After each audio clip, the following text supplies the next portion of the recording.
네, 수험생 여러분. 네, 이번에 이제 세 번째 시간입니다. 그래서 정시 지원 전략, 그리고 우리가 유의할 어떤 상황들을 확인해 보는 시간을 갖도록 하겠습니다. 자, 수능 정시에 어떤 여러 변수들이 이렇게 있죠. 점수의 상황들입니다. 한번 전체적으로 이렇게 띄워놓고 보게 되면 전년도 합격선, 그렇죠? 그리고 가산점들, 또 반영지표, 반영비율, 그 다음에 어떤 지원 성향들도 고민을 할 것 같고요. 그 다음에 이제 외부적인 거는 이제 모집 민원인데, 모집 민원에 변화가 생기죠? 그쵸. 2월 민원. 예. 그리고 또 전년도 경쟁률, 또 이런, 그리고 심리적인 요인까지, 반영이 될 겁니다. 그래서 다양한 변수를 우리가 이해를 좀 해야 되고, 그 다음에 그 안에서 자신에게 유리한 어떤 석차들을 만들 필요가 있는 거죠. 자, 그래서 우선 고려할 변수들인데요. 다 띄워놓고 한번 볼까요? 그냥 활용지표, 그렇죠. 표준점수 100분위. 어떤 걸 쓸 것이냐. 그 다음에 영역별로의 반영 비율. 어떻게 해석해야 되는지, 또 영어 반영 방법의 유불리, 그 다음에 수학, 과학, 영역별 가산점이 실제 적용됐을 때의 상황, 그 다음에 인문 쪽에서는 제2외국어, 한문, 또 사탐 이런 것들을 대체했을 때, 그리고 그런 대학들이 어떻게 있는지 이런 부분들을 여러분들이 체크를 꼭 해 두셔야 합니다. 그래서 수능 활용 지표예요. 앞에서도 한번 크게 표에서는 봤었는데요. 지역별로 이제 왼쪽에 구별을 줬고요. 표준점수와 변환 표준점수 또는 표준점수 100분위를 반영하는 대학, 그리고 표준점수, 그리고 100분위. 그리고, 앞에 이제 표준점수, 변환 표준점수라고 되어 있잖아요. 그죠? 표의 상단에 이제 맨 앞쪽 보면, 이때 변환 표준점수는 그 대학에서, 그쵸? 100분위를 갖고서 이제 변환 표준을 형성하게 됩니다. 근데 우측에 두 번째, 뭐 세종대, 단국대, 천안 같은 경우에 표준점수에 100분위라고 이렇게 되어 있잖아요. 이 대학은 탐구를 100분위 점수를 그냥 적용한다라는 의미로 보시면 됩니다. 그 다음에 이제 표준 점수만 반영하는 대학 또는 100분위만 이렇게 또 반영하는 대학들을 볼 수가 있고요. 그래서 이제 대학들을 조금 이제 수권 중심으로 이렇게 해서 대학, 그리고 지방 공립대 이렇게 상황을 보게 되면 또 여기도 다 나눠져 있죠. 대학마다의 상황들이. 그래서 자신에게 유리한 조합들에 대한 이해를 해야 되는데, 그거를 어떻게 이제 보게 되냐면, 우선은 여러분들이 받게 되는 성적표죠. 그랬을 때 한국사에 대해서 환산 점수 10점 이렇게 줬다는 얘기는 뭔가요? 그쵸. 5등급까지가 만점이었기 때문에 10점을 이렇게 받은 상황입니다. 그리고 국어 영역의 표준 점수가 124인데 실제 반영되는 점수는 이렇게 다를 수가 있어요. 소점으로. 네. 그리고 이 대학은 표준 점수에 그의 국어 영역의 최고점으로 이렇게 나눈, 좀 이해하기는 어렵죠. 그러니까 표준 점수의 최고점을 또 적용을 해서 이렇게 반영하는 대학이거든요. 그러니까 그런 대학에서는 이렇게 점수대가 좀 다양하게 형성이 됩니다. 수학 가형의 점수, 또 그리고 반영 비율을 적용했을 때 점수 다르죠. 영어도 영어 등급에 맞는 점수. 그렇죠? 그리고 과학 탐구도 실제 89, 62, 63의 표점이지만 100분위가 89, 93이라서 실제 변환 표준 점수를 적용했을 때 받게 되는 점수. 그래서 최종 점수가 이렇게 달라집니다. 그래서 학생들은 이 점수를 산출해야 되는데 실제 본인이 계산기를 두드려서 이렇게 산출하기는 어렵죠. 그래서 보통 이제 프로그램을 활용해서 여러분들이 점수를 산출하고요. 이 점수 산출은 어디서 할 수 있냐면 어딘지 아세요? 어디일까요? 예, 어디가 사이트입니다. 예. 그래서 여러분들이 포털에 네이버 다음 좋습니다. 다 어디 포털에 어디 가라고 이렇게 치시면 돼요. 그래서 어디 가라고 치시면 대입정보 포털, 그래서 한국대학교육협의회와 교육부가 같이 또 사업을 해서 이렇게 운영하는 사이트가 있습니다. 대국민 서비스 사이트고요. 여러분들이 수능 점수 입력하면 대학별 환산 점수를 다 받을 수 있고, 거기에서도 전년도 입결에 대해서 분석들을 또 비교해서 해볼 수 있을 수가 있습니다. 그래서 이제 변환 표준 점수, 탐구에 대한 변환 표준 점수를 받는 예시예요. 여기 보시면 어떤 학생이 이제 생명과학 1의 표준 점수가 72.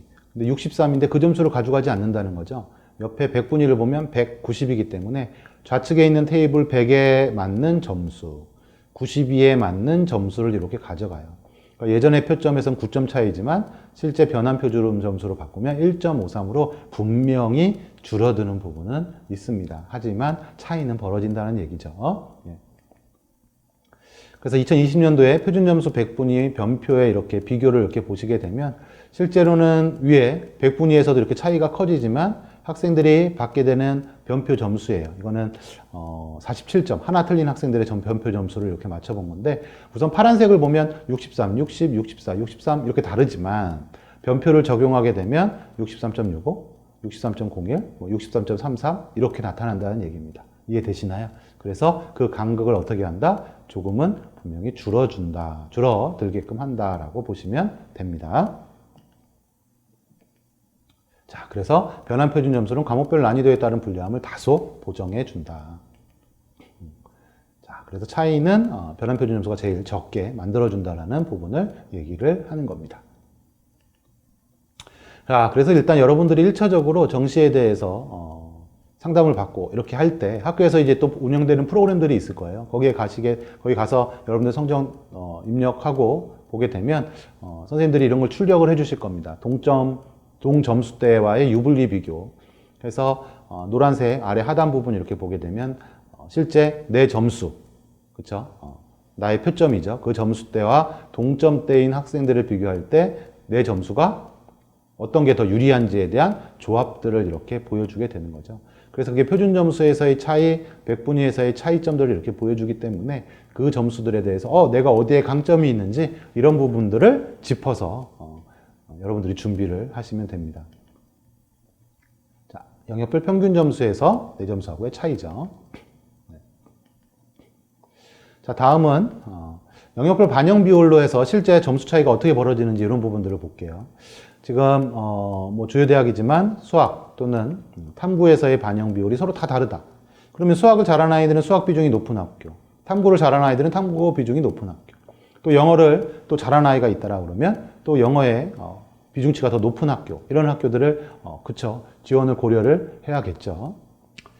자연계도 상황이 마찬가지입니다. 그렇죠? 그래서 수학의 가중치 또는 국어의 가중치가 또 다르잖아요. 국어에서의 가중치라는 게 아니라 비율이죠. 국어에서 이제 비율이 서로 다르니까 또 국어에 잘하는 학생들, 자연계 학생이지만 그 학생들이 또 지원해야 될 대학, 그렇지 않은 대학이 나눠집니다. 자, 그럼 여기서 서강대하고 성균관대, 보통 이제 아이들이 지원할 때 같이 고민하게 되는 그 그룹에 있는 대학들로 보여질 수 있는데 반영 비율이 확실히 다른 게 보이시죠? 수학은 뭐 비슷한 느낌이 있지만 탐구에서는 분명히 차이가 확연히 나눠지고 있습니다. 자, 이건 129 자료집에도 이렇게 실려있는 내용인데요. 반영 영역에 따른 유불리에서 전년도 수능의 상황인데 지금 보시면 표점이 두 학생이 서로 같아요. A 학생, B 학생. 백분위도 서로 같아요. 그렇죠? 하지만 두 학생들을 대학별로 환산 점수를 산출했을 때의 상황이 어떻게 되나요? 그렇죠. 앞에 A 학생은 서강대의 석차가 좋고 B 학생은 그렇죠, 성대의 석차가 좋죠. 그럼 두 학생이 원서를 쓰게 될 대학이 분명히 나눠지게 됩니다. 성적을 좀 보게 되면 A 학생은 수학이 높구나. 그리고 B 학생은 탐구가 상대적으로 높다라는 게 보이시죠? 그러니까 그 부분이 그대로 점수로 산출했을 때 거짓이 없이 이렇게 드러날 수밖에 없는 거죠. 그래서 이랬을 때 여러분들이 조합을 맞춰봤을 때 나한테 맞는 조합의 대학들을 짚어볼 수 있을 거예요. 그 다음에 그 대학의 그런 대학들을 모아놓고 어디가 석차가 더 좋게 나오는지 상대적으로 나의 점수가 더 인정받는 대학들을 추가적으로 선택하면 됩니다. 또 영어에 따른 유불리예요. 자, 두 학생 한번 보시면 정보원이나 홍길동 이 학생 1등급, 2등급이죠. 영어가 차이점이 분명히 있죠. 그래서 국수탐의 표준 점수의 총점은 홍길동이 더 좋았지만 실제 연세대 인문 같은 경우에 지원했을 땐 정보원의 학생이 높게 나타나죠. 근데 고려대 인문 같은 경우에는 그쵸, 홍길동이 더 높게 전년도에 나타났던 부분들. 그래서 영어의 또 유불리에 의해서, 영어 점수에 의해서 학교의 그 영어 등급 간의 간격 점수가 있거든요. 그걸 또 반영을 했을 때의 상황들을 확인해 볼 수가 있는 겁니다.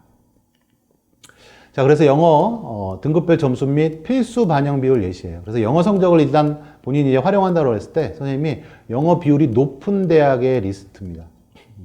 물론 이제 그 밑으로 지금 40%까지 보여주고 있는데 그 아래에 뭐 이제 30%도 이런 대학들이 있겠죠. 하지만 상대적으로 이제 40%면 이상이면 비율 자체가 높다라고 이렇게 볼 수가 있잖아요. 그렇죠?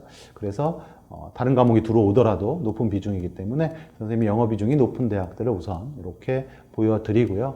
그리고 실제 추가적으로 대입정보 119나 또는 어디가 있습니다. 대입정보 119 자료나 또는 서울시 교육청 자료집에서 추가적으로 나머지 비율인 대학들도 확인하실 수 있습니다. 이건 필수 반영입니다. 영어가 반드시 들어가야 되는. 그래서 더 의미가 크죠. 다음은 영어 선택 반영 비율입니다. 이거는 영어를 쓸 수도 있고 아니면 타 과목을 또 쓸 수도 있는 대학들인 겁니다. 그렇죠? 그래서 이 대학들 영어 반영 비율 한번 쭉 이렇게 보시고 80%인 대학도 있어요. 그렇죠? 다른 과목들도 또 80%인 경우가 있을 수 있겠죠. 왜냐하면 잘한 과목을 선택해야 되는 상황이기 때문에 그래서 이 부분은 조금은 생각할 필요가 있죠. 다른 아이들도 또 다른 영역을 잘하는 아이들이 또 들어올 수 있는 상황들이 될 수 있기 때문에요. 다음은 영어에 이제 가감점을 반영하는 대학들입니다. 그래서 가산점을 주는 대학 또는 감점을 반영하는 대학. 그래서 그 점수의 차이들을 또 이렇게 볼 수가 있는 거죠. 네. 그래서 또 영어에 이제 영향력이 좀 적게 적용하는 대학들을 또 이 안에서 또 여러분들이 선택해서 또 지원할 수 있습니다. 자, 다음은 이제 한국사 등급별 점수 및 반영 비율 예시죠. 또 그래서 한국사의 반영 비율들 리스트 이렇게 볼 수 있고요. 그리고 이 대학들이 반영 점수. 근데 맨 위에 뭐 이제 강릉 원주대만 보더라도 5등급까지 100점을 주겠다는 얘기예요. 그래서 올해 이제 한국사학과 60% 이상이 3등급까지의 비율이 벌써 60% 이상이었잖아요. 그래서 학생들이 크게 영향을 받지 않는 상황. 물론 1등급부터 간극이 벌어진 대학도 있기는 있습니다. 하지만 분명히 다른 영역보다는 부담이 줄어들어 있는 그런 상황들로 우리가 인지할 수가 있는 거죠. 자, 앞에서 이제 수학 가산점에 주는 대학들을 우리가 봤었는데요. 한번 이런 예시들을 한번 보도록 하죠. 자, 가형 4등급, 그쵸? 그 다음에 이제 표준 점수를 받고 나형 2등급 학생이 표준 점수와 100분의 이렇게 받은 예시입니다. 이거는 전년도의 상황이고요. 가산 15%를 줬을 때, 그쵸? 가산 점수로 받게 되게 되면은 가형이 나형보다 유리합니다. 표준 점수에선. 하지만 100분위에서는 그쵸? 그 유리함이 오히려 그게 나형에 90이라는 수치가 너무 큰 거죠. 나형에 있게 되는 거죠. 그래서 이런 조합이에요. 가톨릭대 그리고 광운대, 국민대 상황들을 이렇게 보게 될 때 수학 가형에 10%, 15%를 이렇게 주게 되지만 표준 점수에서 주게 되는 경우는 분명히 유리할 수 있죠. 그리고 설사 이제 국민대 자연계열 같은 경우는 100분위의 과탐에 이렇게 주게 되는데 수학 가형이에요. 근데 그 비중이나 이런 부분을 볼 때는 높게 또 적용이 되기 때문에 영향을 줄 수 있습니다. 그렇죠? 그런데 이제 서울여대 같은 경우에는 사탐과 과탐에 들어오는 학생들에서 수학 가형의 10%.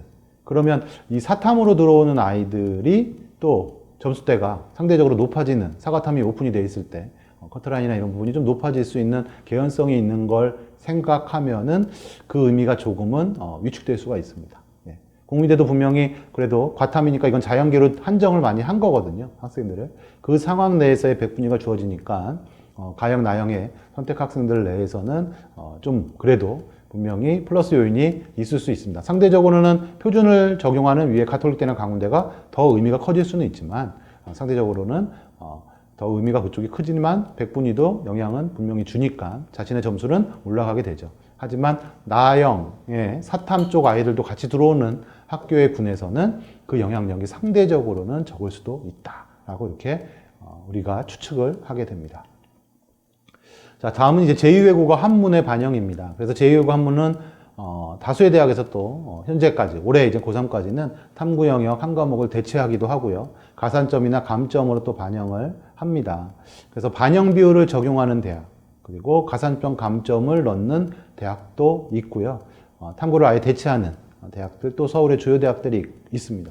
그래서 여러분들이 또 주변에 여기 뭐 주요 대학들과 같이 맞물려 있고 선문대도 이렇게 들어가 있죠. 탐구 대체. 이 대학들을 한번 생각을 해보세요. 자기가 제2외국어를 봤을 경우에는. 그래서 이 점수를 활용하는 게 좋을지 안 좋을지. 왜 이런 고민을 하게 되냐면 제2외국어의 수능 등급 구분 점수를 이렇게 보시게 되면 최고점 1등급의 표점을 보게 되면 아랍어 같은 경우는 81점이나 나와요. 사탐 아까 점수 봤을 때 뭐 72점, 뭐 60대에서 이렇게 상황들이 많이 있었잖아요. 점수대가 60점대 중반, 후반, 그쵸?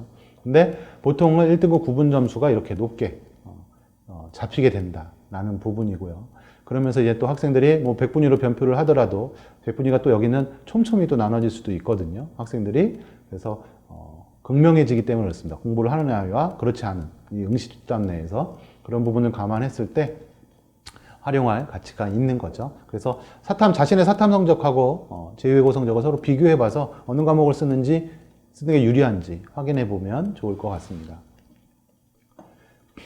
자, 다음은 이제 충원율하고 경쟁률이 최종 컷에 영향을 준다라는 부분입니다. 그래서 최종 등록 평균, 보이시죠? 빨간색. 그리고 최종 등록의 80% 컷. 그리고 최종 등록 컷을 이렇게 볼 때 앞에 있는 경쟁률과 여러분들이 다음에 이제 추가 합격률, 충원율이라고 보통 부르죠. 그래서 100하고 130%, 100%, 또 156% 이렇게 충원율이 높았던 학과들이 실제 최종 등록 컷이 상위권을 치지 않은 부분을 분명히 볼 수가 있습니다. 그래서 충원이 영향을 분명히 준다. 그 다음에 이제 경쟁률은 딱 짚어서 얘기하기는 어렵지만 그래도 경쟁률이 다른 학과하고 비슷하게 나타난 상황에서 두 가지 충원율까지 좋은 학과들은 분명히 최종 등록 컷이 내려간 상황들을 연출하게 됩니다. 자, 이것도 또 역시 마찬가지로 보시면 돼요. 어떤 부분을 보시면 되냐면 경쟁률, 그 다음에 충원율 이렇게. 그래서 전년도에 이제 많은 자료들이 오픈돼서 여러분들도 확인하게 될 텐데 전년도의 경쟁률 좀 보시고 그 이전 연도까지 보시면 좋겠죠. 그 다음에 이제 충원율도 한번 보시면서 그런 학과들은 그게 이전 연도에도 작년만이 아니라 그 전년도에도 유사하게 해왔던 그렇게 있었던 학과들이다라고 보여진다라고 하면은 여러분들이 또 지원할 때 후보 순위에 넣고 그 추이를 좀 지켜볼 필요가 분명히 있는 거죠. 네. 자, 이젠 정시 지원을 할 때 여러 가지 변수들에 대해서 여러분들이 어떻게 해석을 해야 되고 접근을 해야 되는지에 대한 안내를 드렸고요. 그럼 이제 추가적으로 그런 내용들의 정보를 접했는데 제가 이제 어떻게 행동을 해야 되나요? 자, 바로 어디가라는 사이트입니다. 네. 어디가 사이트에 일단 대입정보 검색해 보실 수 있고요. 거기 대입정보센터의 대입전략 자료실에 보면 이제 정시에 관한 여러 또 정보들의 자료가 있습니다. 그리고 이제 성적, 본인의 성적을 넣으셔야 해요. 학생부 성적도 그렇고요. 성적들을 물론 학생부 반영대학이 있을 수 있기 때문에 성적을 넣으시고 그 다음에 이제 수능 성적도 탑재해서 올리시면 이거는 사교육 사이트가 아닙니다.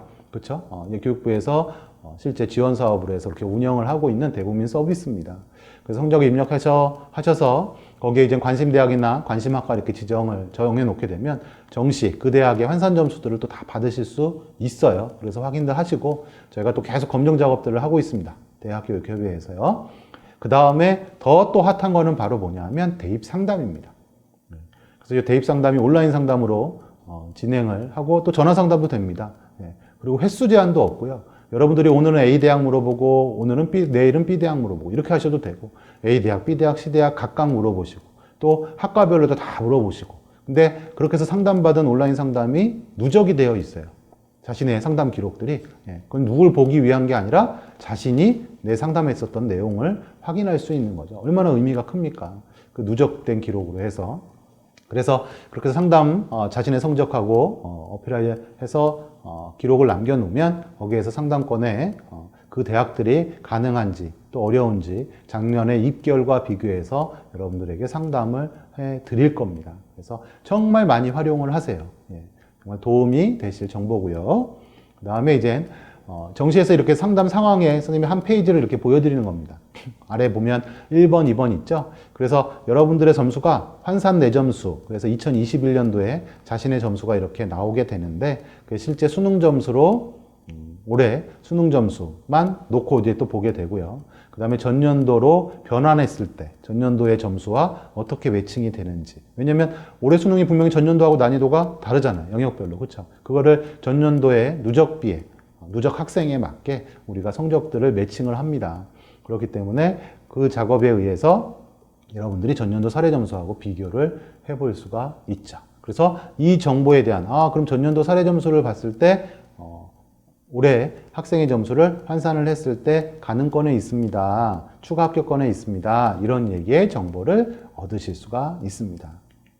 또 하나는 이제 서울시에서 이제 배포된 프로그램이고요. 이거는 또 전국의 교육청별로 해서 다 같이 이제 활용할 수 있게끔 다 배포를 합니다. 그래서 이 프로그램 활용해서 이렇게 보시게 되면 또 아래 이제 2번 보이세요? 본인 환산점, 앞에서 이제 대기업에서 봤었던 그 환산점, 또 참고점, 이건 전년도에 입결하고 또 맞춰서 서울시에서 또 이렇게 배치하는 작업이거든요. 그리고 이제 4번 같은 경우에는 참고점에서의 어떤 자신의 이제 표준 점수 전체 합, 그쵸? 단순 합에서의 플러스 마이너스 2점 사이의 아이들이 또 상대적으로 그 대학의 점수로 비교를 또 이렇게 해볼 수가 있어서 또 유의미하거든요. 그리고 아마 대기업의 이제 대입상담 프로그램에 아까 그 온라인 상담을 받게 되더라도 이 서울시대의 정보도 또 같이 이렇게 여러분들이 얻으실 수 있는 상황이 될 겁니다. 자, 조금 이제 짧게 정시 지원 전략 이렇게 정리를 좀 해드리면, 일단 상위권 같은 경우에는 다군보다는 분명히 가나군의 안정권, 적정권을 잡아야 합니다. 다군의 모집 인원 자체가 적기 때문에. 이거는 뭐 중위권도 같은 맥락으로 보시면 되고요. 그 다음에 이제 변환 표준 점수가 발표된 대학도 있지만 아직도 발표가 안 된 대학들이 있기 때문에 추가적으로 확인해야 될 필요가 있고, 아까 말씀드렸던 탐구 대체, 제2외국어 한문, 또 탐구 대체할 수 있는지의 여부. 왜냐하면 탐구 대체가 이루어지게 되면 실제 커트라인이 기본적으로 나와서 이제 안내되고 있던 점수보다는 높아지거든요. 예, 그 부분을 다들 이제 간과를 하고 있습니다. 그래서 실제 그 부분을 또 염두를 해둬야 될 것 같고요. 그 다음에 이제 소신 지원이 필요하다. 예, 소신껏 지원할 필요. 그렇죠? 뭐 경쟁률로 해서 단정 짓기 어렵다. 이런 얘기 말씀드렸잖아요. 다만 좀 참고할 부분은 이제 마감 직전 경쟁률인데요. 마감 직전 경쟁률, 그러니까 마감일 전날, 예, 제가 마감일 전날 경쟁률입니다. 마감일 전날의 경쟁률이 뭐 전년도에는 한 2대 1인데 올해 벌써 4대 1이다. 그 얘기는 무슨 의미일까요? 전년도 입시 결과를 보고서 더 많은 아이들이 들어왔다는 얘기는 기본적으로 입시의 결과가 상승할 개연성이 매우 높습니다. 그래서 경쟁률 추이는 전년도의 추이를 보라고 하는 겁니다. 단 점으로 보는 게 아니라 그 추이를 잘 보고서 전년도하고 유사한 상황이다. 그렇지 않은 상황이네. 그렇죠? 그런 것에 대한 판단을 해서 지원하면 좋을 것 같고요. 자, 중위권은 영역별 반영 비율의 차이가 큽니다. 그리고 활용 지표에 따라서 점수가 학생들이 받게 되는 기준, 석차가 달라지거든요. 그래서 자신의 최적의 조합을 받는 게 정말 중요하고요. 그 다음에 이제 군별 모집 인원이나 또는 자연 계열의 교차 지원, 이런 부분들을 유불리를 또 확인해야 될 필요가 있습니다. 하위권 같은 경우에는 그쵸, 교차 지원도 역시 고려해야 될 필요가 분명히 있고요. 다만 지방대, 전문대, 그쵸, 예. 또 우리가 학생들이 뭐 지역에 또 거점 대학들 또는 특성화학과들이나 이런 학과들에 대해서 또 지원을 하는 것도 고민을 또 해볼 필요가 분명히 있고, 또 전문대에 대한 또 선호들도 많이 또 나타나는 구간이 될 수가 있습니다. 자, 순서대로 한번 짚어볼까요? 나의 성적선 지원 대학을 좀 그룹화 시켜 놓는 거예요. 내 성적에 지원할 수 있는 대학들을. 그 다음에 나에게 유리한 조합 구성해서 내 성적이 그쵸, 내 성적과 딱 들어맞는 조합의 학교들. 근데 지원 대학, 그룹화되어 있는 그 대학에서 찾으셔야 합니다. 그래서 반영 영역, 반영 비율에 대한 확인. 그 다음에 이제 탐구 하나를 반영하는 대학 또는 제2외국어를 또 쓸 수 있는지, 그런 것들에 대해서는 영향이 줄 수 있기 때문에 참고하시고요. 그 다음에 이제 변환 표준 점수 쓰는 대학이라면 그거 확인하시고, 또 2월 인원 최종적으로 들어와서 2월 인원이 늘어났네 라는 부분들, 이런 부분들이 있을 경우에는 성적선이 조금 바뀔 수도 있다.